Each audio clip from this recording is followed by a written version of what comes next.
No, that's going to confuse them even more.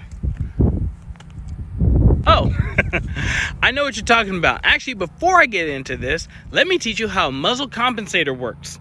So let's start off with Newton's third law. For every action, there's an equal and opposite reaction.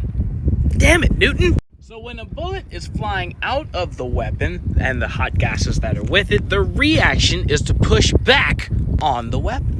So all that force comes out like a globe or a bubble, and it continues to spread until the force is nullified or equals zero.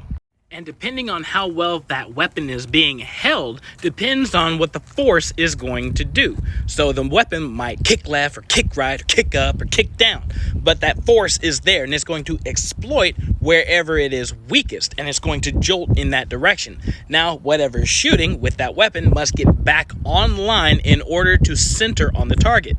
Now, some people have probably heard about a muzzle brake, especially if you play Call of Duty.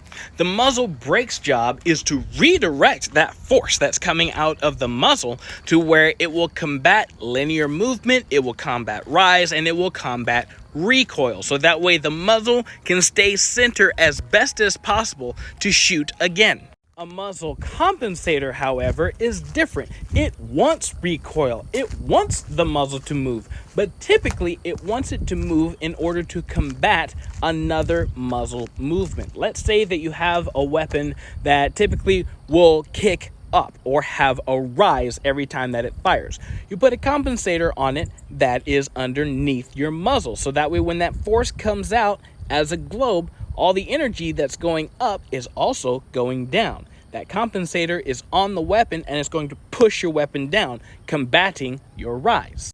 Because remember, every action has an equal and... So now let's answer the question, what is the point of the crescent moon shapes at the end of the barrel? Well, here goes your barrel. And what's happening is that when the bullet exits, all that force is going to hit the compensator and move in that direction. So typically, what you're looking at is compensators to help the rotation of a GAU 8.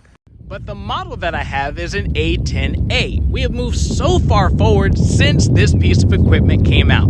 So my comment section is probably going to catch fire, so I'm probably out of here. Have peace and love.